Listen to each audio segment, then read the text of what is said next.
Typhoid fever बहुत common, हर doctor को typhoid fever का बिल्कुल पूरा पूरा कॉन्सेप्ट होना चाहिए। लेकिन प्रॉब्लम तब आती है जब प्रॉफ में क्वेश्चन आ जाता है कि जी write down the pathogenesis of typhoid fever. वो लिखी ही नहीं जाती, किसी से लिखनी आती नहीं है स्टूडेंट्स को, पता नहीं क्यों नहीं लिखनी आती। तो सबसे पहले हमें बताना चाहिए कि टाइफाइड फीवर जो है ये होता कैसे है जी। ये तो वैसे सबको पता है कि ये होता है जी साल्मोनेला टाइफाई से। मोस्टली ये साल्मोनेला टाइफी से होता है और कभी कभी साल्मोनेला पैराटाइफी ए और पैराटाइफी बी से भी हो जाता है। ठीक है, अच्छा, साल्मोनेला टाइफी और टाइफाइड फीवर की जो पैथोजेनेसिस है इसको अंडरस्टैंड करने से पहले हमें एक जनरल पता होना चाहिए कि what are the various phases of an infectious disease. तो कोई भी इन्फेक्शियस डिजीज जो है सबसे पहले हमें पता होना चाहिए कि जी वो ट्रांसमिट कैसे होती है। तो जैसे अगर टाइफाइड है तो ओरल रूट से ट्रांसमिट हो गया। ट्रांसमिट होने के बाद हमेशा एक जो भी एक इन्फेक्शियस डिजीज है उसका एक होता है इंक्यूबेशन पीरियड। ये भी प्रॉफ में आ जाता है कई बार question, what are the various phases of an infectious disease. ये लेविंसन का जो चैप्टर 7 है उसमें दिया हुआ है। ट्रांसमिशन सबसे पहले कैसी होती है, फिर होता है जी इंक्यूबेशन पीरियड। इंक्यूबेशन पीरियड के बाद एक पीरियड होता है जिसे कहते हैं प्रोड्रोम। प्रोड्रोम जो होता है ये बिल्कुल वो वाला फेज है कि जिसमें वो जिसे कहते हैं ना कि जी मुझे लगता है कि मुझे कुछ होने वाला है। ठीक है, आपको थोड़ा सा जरा मतलब अनईजी सी फीलिंग होती है प्रोड्रोम फेज में। और फिर उसके बाद एक फेज होता है स्पेसिफिक इलनेस का फेज। अब स्पेसिफिक इलनेस वाला जो फेज होता है इसमें अब आपको स्पेसिफिक फीचर्स होते हैं डिजीज के। ठीक है, और अच्छा उसके बाद फिर होता है जी रिकवरी फेज। अब पेशेंट जो है वो रिकवर हो रहा है। ठीक है, और रिकवरी फेज के बाद सारी इन्फेक्शियस डिजीज ने कुछ इन्फेक्शियस डिजीजेस जो होती हैं उनमें एक स्टेज आ जाती है जिसे कहते हैं क्रॉनिक कैरियर स्टेज। वो कैरियर स्टेज, और ये कैरियर स्टेज टाइफाइड में बहुत होती है। ठीक है, वो यूरिनरी कैरियर्स होते हैं और स्टूल कैरियर्स होते हैं। ये हार्बर करते रहते हैं ऑर्गेनिज्म को अपने यूरिन और स्टूल स्पेसिमेंस में। खुद वो बाहर बिल्कुल ठीक होते हैं but they can transmit the disease to the other people and they are called the chronic carriers. Typhoid fever में बहुत होता है। ठीक है, और कुछ जो होते हैं जी वो इन्फेक्शियस डिजीजेस में लेटेंसी का फेज आ जाता है। ये हम सबको पता है कि जी लेटेंसी का जो फेज है ये एक तो सिफिलिस में होती है, लेटेंट सिफिलिस। ठीक है, और एक जो हमारा हर्पीज जूस्टर है, हर्पीज जूस्टर जो होता है उसमें पहले जो है वो चिकन पॉक्स होती है और चिकन पॉक्स के बाद लाकड़ा काकड़ा बोलते हैं इसको कॉमन लैंग्वेज में। और उसके बाद वो गैंग्लियंस में जाके बैठ जाता है हर्पीज जोस्टर। और बहुत कभी लेटर ऑन लाइफ में अगर इम्यूनो कॉम्प्रोमाइज हो जाए पेशेंट तो उसमें वो शिंगल्स की फॉर्म में रीअपियर हो जाता है। शिंगल्स क्या होते हैं, पेनफुल वेसिकल्स होते हैं डर्माटॉम्स की डिस्ट्रीब्यूशन के लोग। ठीक है, तो ये कॉमन सा फॉर्मेट है हमारा कि कोई भी जो इन्फेक्शियस डिजीज है उसकी क्या फेजेस ऑफ पैथोजेनेसिस है। ठीक है, ये वो कॉमन उसकी फेजेस होती है। अब आते हैं हम वापस टाइफाइड फीवर में। एक कॉमन सा जो कोई भी होगा वो टाइफाइड फीवर को जो है वो म्यादी बुखार बहुत बोलता है। म्याद क्या होता है, म्याद इज अ लिमिट। तो म्यादी बुखार इसको बड़ा कॉमन लैंग्वेज में कोई भी मरीज जो है वो अस्पताल के आउटडोर में आपको मिलेगा तो हो सकता है वो हिस्ट्री में आपको कहेगा डॉक्टर साहब मैनू कभी म्यादी बुखार भी होया सी। अब डॉक्टर साहब को पता ही नहीं होना कि म्यादी बुखार होता क्या है। ठीक है, तो हमें वो कॉमन लैंग्वेज भी पता होना चाहिए कि जो हमारे मरीज होते हैं वो किसी भी वो बेचारे अंग्रेज तो नहीं है ना कि जो हमें बताएंगे। तो वो उनसे क्या कहते हैं, सिर्फ म्यादी बुखार कहते हैं लोग अपने कॉमन लैंग्वेज में। तो वो इसलिए कि वो लोगों को पता होता है, ये एक अनपढ़ आदमी को ही पता होता है कि उसकी एक सर्टन लिमिट होती है और उतने हफ्तों में वो ठीक हो जाएगा। अच्छा, इसकी जो लैब डायग्नोसिस है जरा उससे बात शुरू करते हैं कि जो डायग्नोसिस कैसे करनी है टाइफाइड की। तो मरीज की यहाँ पे हिस्ट्री की बड़ी इंपॉर्टेंस है। वो जब सिखाया जाता है थर्ड ईयर में हम सीखते नहीं है कि ये भी पूछना है तो वो भी पूछना है। आपको बुखार कितने दिन से है उसके अकॉर्डिंगली डिसाइड होना है कि कौन सा टेस्ट होना है। तो हमेशा ये प्रॉफ में भी आता है write on the lab diagnosis according to the weeks. तो first week, second week, third week, जितने दिनों और हफ्तों से बुखार है मरीज को, फर्स्ट वीक में हमेशा होता है ब्लड कल्चर। ठीक है, 95% ऑफ द केसेस में ब्लड कल्चर पॉजिटिव होता है। प्लीज प्रॉफ में इसको ब्लड टेस्ट नहीं लिखना, ब्लड कल्चर। ठीक है, ब्लड कल्चर बॉटल्स होती है। ठीक है, उनके अंदर ट्रिप्टिक सोय ब्रॉथ होता है और उसके अंदर जो है वो पेशेंट का ब्लड जो है वो ले लेते हैं। यूजली 3 बॉटल्स होती हैं, वो लैब में भेज देते हैं, इनक्यूबेटर में रख देते हैं। अगले दिन उसमें से सैंपल लेके उसे ब्लड एगर पे और मेकॉन की एगार के ऊपर जो है वो आप लगा देते हैं। ठीक है, तो this is blood culture. Second week में हम यूजली करते हैं स्टूल कल्चर। अब अगर पेशेंट जो है वो सेकेंड वीक में है तो आप स्टूल कल्चर प्रेफर करेंगे, थर्ड वीक में यूरिन कल्चर प्रेफर करेंगे।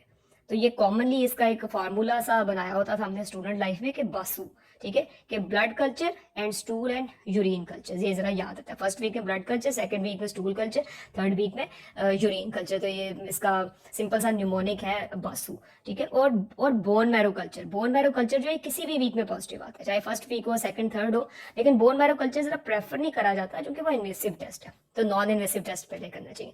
फिर जी सेकेंड वीक में सीरोलॉजिकल टेस्ट में बड़ा कॉमन होता है जी विडाल टेस्ट, ठीक है। विडाल टेस्ट जो होता है it is based on checking the level of the antibodies, antibodies का जो टाइटर है वो इससे चेक कर लेते हैं। वैसे ऑब्सोलीट सा टेस्ट है पुराने जमानों का, लेकिन पूछ लेते हैं अभी भी एग्जाम में, ठीक है। अच्छा, उसके अलावा फिर अब एक जो एक है रैपिड टाइफी टेस्ट, ठीक है। पहले जमानों में एक होता था टेस्ट, उसको कहते हैं टाइफी डॉट टेस्ट, ये सब लिखने होते हैं आपने प्रॉफ में, टाइफी डॉट टेस्ट। तो अब ये इट हैज बीन रिप्लेस्ड पर से कहते हैं रैपिड टाइफी टेस्ट। ये कई किस्म के एंटीजन एंटीबॉडी बेस्ड टेस्ट होते हैं, ये यूजुअली जो है ना ये फर्स्ट वीक में ही पॉजिटिव आ जाता है। लेकिन जो गोल्ड स्टैंडर्ड है, ये प्रॉफ में एक बार आ गया था, कई बार वैसे पूछ लिया जाता है, स्टूडेंट्स को पता ही नहीं होता। किसी भी इन्फेक्शियस डिजीज में जो गोल्ड स्टैंडर्ड है ना वो होता है जी कल्चर, कि आप एक प्लेट के ऊपर बैक्टीरिया ग्रो कर कर दिखाएं फिर मानेंगे। कॉस्ट पॉस्टुलेट याद है चैप्टर 7 में, रॉबर्ट कॉच जिसको जो है वो नोबेल प्राइज मिला था, तो उसने कहा था कि जी ऑर्गेनिज्म जो है it should be isolated on the plates, ठीक है जी।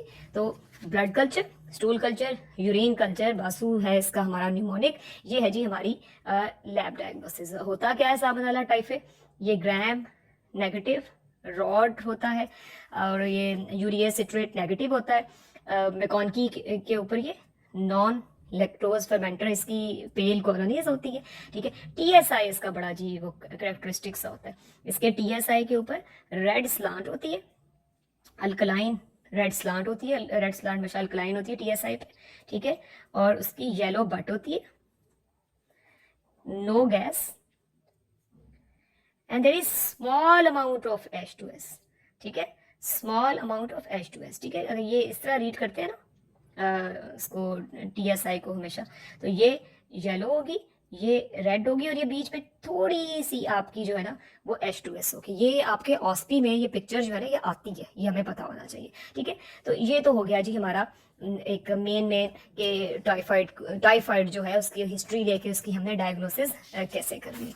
अब आते हैं जी मुश्किल चीज़ की तरफ जो नई स्टूडेंट याद करते कि टाइफाइड फीवर जो है इसकी पैथोजेनेसिस क्या होती है, ठीक है जी। टाइफाइड की पैथोजेनेसिस बिल्कुल मुश्किल नहीं होती, सिर्फ समझने की बात है। सबसे पहले इसके फीचर्स का पता होना चाहिए जो क्लिनिकल सिनेरियो में होते हैं, जो हमने आइडेंटिफाई कर रहे हैं। फीवर है जी, जाहिर है किस तरह का फीवर है, स्टेप लैडर पैटर्न का फीवर है, ठीक है जी। स्टेप लैडर पैटर्न का, आहिस्ता आहिस्ता वो ऐसे करके ऊपर को चढ़ेगा, ठीक है। अच्छा, फिर इसमें जी है रिलेटिव ब्रेडिकार्डिया। ये मैं अक्सर स्टूडेंट्स को लेक्चर में कहती होती हूँ कि हम कहते हैं ना कि जी वो हकीम साहब ने नब्ज देखी और बता दिया कि मरीज क्या है। So at least typhoid fever is one that kind of fever and disease के जो हकीम साहब नब्ज देख के बता सकते हैं। रिलेटिव ब्रेडिकार्डिया इसका मतलब भी होता है जैसे जैसे बुखार चढ़ता जाएगा तो यूजुअली क्या होता है कि पल्स भी इंक्रीज होती है। टाइफाइड में जरा उल्टा चक्कर होता है, मरीज की नब्ज पे हाथ रखेंगे, उधर बुखार उसको 102 है लेकिन नब्ज उसकी स्लो स्लो स्लो चल रही होती है, and this phenomenon is called relative bradycardia, ठीक है। फिर रोज स्पॉट्स होते हैं एब्डोमेन पे कुछ, ठीक है। बाद में लेटर स्टेजेस पे स्प्लीनोमेगैली भी हो जाती है, शुरू में कॉन्स्टिपेशन होती है, बाद में डायरिया भी होता है। तो ये इसके कॉमन फीचर्स हैं जी टाइफाइड फीवर के। अच्छा जी, अब हुआ क्या, जाहिर है जी ये ओरल रूट से ही होता है, कंटेमिनेटेड फूड से, वाटर से, मिल्क प्रोडक्ट से, ठीक है। कोई भी आपका जो है वो फूड उससे आप अब ये बॉडी में चला गया। तो सबसे पहले ये किधर एंटर हुआ, सबसे पहले ये एंटर होता है ऑब्वियसली इंटेस्टाइन में, ठीक है जी। अब इंटेस्टाइन में, स्मॉल इंटेस्टाइन में आया और आते ही it is taken up by the lymphoid tissue, ये लिम्फॉइड टिश्यू में चला जाता है। इसकी बड़ी लाइकिंग होती है, ये ऑब्लिगेट इंट्रासेलुलर ऑर्गेनिज्म होता है, ठीक है। तो इसकी ये लिम्फॉइड टिश्यू में चला जाता है। अब लिम्फॉइड टिश्यू में जाके रहता है जी 1 to 3 वीक्स। ये 1 to 3 वीक्स इसका इंक्यूबेशन पीरियड। इस इंक्यूबेशन पीरियड के एंड पर ये लिम्फॉइड टिश्यू से ब्लड में एंटर हो जाता है।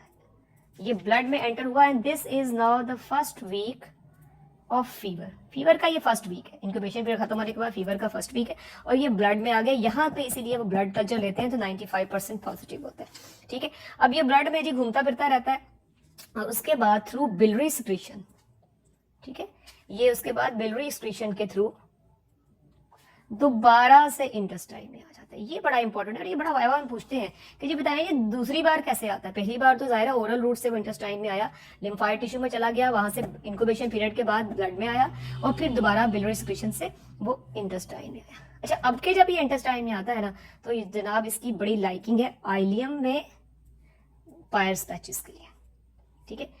अब ये आप देख लें कि शुरू से ये वो जो है ना बार बार ये भाग भाग के जाता है लिम्फाइड टिश्यू में, ये तो पायर्स पैचेस भी लिम्फाइड टिश्यू है आइलियम के, उधर जाके जी रिजाइड कर देता है। अब यहाँ पर जी ये जनरल पैथोलॉजी माइंड में लाएं, ये नेक्रोसिस कर देता है, ये इन्फ्लेमेशन कर देता है, ठीक है जी, नेक्रोसिस हो जाएगी, इन्फ्लेमेशन हो जाएगी, वहां पे बहुत इश्यूज हो जाते हैं, यहाँ पे जी सेप्टिसीमिया भी हो जाता है अब बेचारे मरीज को, और अल्टीमेटली जो बहुत सीवियर इसकी एक कॉम्प्लिकेशन होती है वो रप्चर भी हो जाती है जी, इंटेस्टाइन परफोरेशन हो जाती है, सीवियर पेरिटोनाइटिस हो जाता है, ठीक है, पेशेंट की डेथ होने के बड़े चांसेस होते हैं। और ये अमूमन अब ये सेकेंड वीक और थर्ड वीक में चला गया है बेचारा मरीज। इसीलिए टाइफाइड के केस में कहा जाता है कि मरीज को कि जी वो हल्की गजा खानी है, क्योंकि उसकी जो इंटेस्टाइन होती है आइलियम जो होती है वो कभी सर्जरी में फाइनल ईयर में जब आप देखेंगे ओटी में कि बिल्कुल टिश्यू पेपर की तरह की इंटेस्टाइन होती है। वो आपको टीचर्स बताते भी हैं सर्जन, वो कहेंगे जी जो आपकी इंटेस्टाइन है specially ileum just looks like tissue paper. तो आपने मरीज को जो है वो कहना होता है जी उसने हल्की फुल्की जो है वो गजा खाई, ठीक है। तो ये सारा जो है ना ये आपने लिखना है उसकी पैथोजेनेसिस पे। इसके अपने कुछ इसके VI एंटीजेंस होते हैं इसके अंदर, O आउटर एंटीजेंस होते हैं, H फ्लैजेलर एंटीजेंस होते हैं और VI एंटीजेंस होते हैं, ठीक है। प्लस ऑब्वियसली ग्राम नेगेटिव है तो इसका एंडोटॉक्सिन भी होता है, ठीक है। ये सब चीजें मेंशन कर देंगे, लेकिन ये सारा जो फ्लो चार्ट है ये हमें पता होना चाहिए टाइफाइड फीवर में कि ये सारा जो स्टोरी है पैथोजेनेसिस में, this story is extremely important, ये आपको पता होनी चाहिए, ठीक है। अच्छा, ऑन द होल साल्मोनेला जो होते हैं उसकी 2-3 क्लासिफिकेशन होती है। एक पुराने जमानों में एक इवेंग साहब थे, कोई इवेंग ने साल्मोनेला को क्लासिफाई किया था, वो साल्मोनेला टाइफी, कॉलरा सोएस, एंट्राइटिस, ये बुक से आप लोग इनके नाम देख ले। फिर आए थे कॉफमैन वाइट, ठीक है, कॉफमैन वाइट आया था, उसने इसको डिवाइड किया था शहरों के नामों पे, ठीक है। उसने कहा था जी साल्मोनेला डबलिन, मतलब जो शहरों के नामों पे उसने डिवाइड कर दिया। फिर आए बाद में DNA आया तो उन्होंने कहा जी DNA हाइब्रिडाइजेशन पे आप इसको जो है वो डिवाइड कर दे। ये भी प्रॉफ में कई बार आ जाता है कि what are the various ways to classify the salmonella, ठीक है। और एक बड़ा कॉमन है कि जी टाइफाइडल साल्मोनेला होते हैं और नॉन टाइफाइडल। अच्छा, ये हमें आमतौर पे जो हमारे ये ट्रॉपिकल कंट्रीज है ना, जैसे हमारे इंडो पाक के जो कंट्रीज हैं, इंडिया में, पाकिस्तान में, बांग्लादेश में, ये जो हमारे कंट्रीज हैं जिनको ये अंग्रेज जो है ये डेवलपिंग कंट्रीज कहते हैं, तो यहाँ पे टाइफाइडल साल्मोनेला ही ज्यादा इंपॉर्टेंट है। टाइफाइड फीवर का बड़ा कॉन्सेप्ट है, बड़े ड्रग रेजिस्टेंट भी होता है, लेकिन बाहर के मुल्कों में अगर हम जाएं, हम अंग्रेजों की किताबें पढ़ते हैं तो वहाँ नॉन टाइफाइडल साल्मोनेला उनके यहाँ ज्यादा होता है, क्योंकि उधर वो वैक्सीनेशन बहुत करवाते हैं टाइफाइड की, हम लोग नहीं करवानी चाहिए। तो नॉन टाइफाइडल में जो है वो सबसे ज्यादा एंटेरोकोलाइटिस करते हैं, डायसेंट्री बहुत ज्यादा साल्मोनेला से रिलेटेड होती है, ठीक है। चिकन की, पोल्ट्री की प्रोडक्ट्स में, मिल्क प्रोडक्ट्स में जो है वो साल्मोनेला होते हैं, साल्मोनेला एंट्राइटिस, कॉलरा सोएस, वो एंटेरोकोलाइटिस करते हैं। फिर सेप्टिसीमिया बड़ा कर देते हैं। और एक बड़ा कॉमन MCQ होता है कि जी ये ऑस्टियोमाइलाइटिस कर देता है साल्मोनेला, ये हमेशा MCQ आ रहा होता है कि साल्मोनेला जो है नॉन टाइफाइडल साल्मोनेला वो ऑस्टियोमाइलाइटिस कर सकते हैं उन लोगों में जिनको ऑलरेडी सिकल सेल एनीमिया है। तो ये साल्मोनेला की हमारी मेन मोटी मोटी चीजें। साल्मोनेला की क्लासिफिकेशन पता होना चाहिए, टाइफाइड फीवर की हमें ये पूरी पैथोजेनेसिस के साइकिल की डिटेल हमें आनी चाहिए, ठीक है। और इसकी डायग्नोसिस का तो बिल्कुल हमें पता होना चाहिए। गोल्ड स्टैंडर्ड कल्चर है, बासु उसका न्यूमोनिक है, blood culture, stool culture, urine culture, bone marrow culture, Widal test, typhi dot test, rapid typhi test, gram negative rods हैं, नॉन लैक्टोज फर्मेंटर हैं, TSI के ऊपर वो आपकी अल्कलाइन स्लॉट है, हमारी एसिडिक बट है, स्मॉल अमाउंट ऑफ H2S है, गैस नहीं है, ये चीजें सारी हमें पता होनी चाहिए। और क्रोनिक कैरियर टाइफाइड मैरी दुनिया में एक बड़ी मशहूर एक गुजरी है, कोई खातून, विकिपीडिया पे अगर आप पढ़ना चाहें, वो कोई कुक थी और वो she was the urinary carrier, वो कैरियर थी और वो स्क्रीच करती थी, उसकी बॉडी में से स्क्रीच होता रहता था और वो लोगों को खिलाती रहती थी, उसकी वजह से बड़े लोग अमेरिका में मरशर भी गए थे, ठीक है जी। So this is a very simple and brief overview of typhoid fever.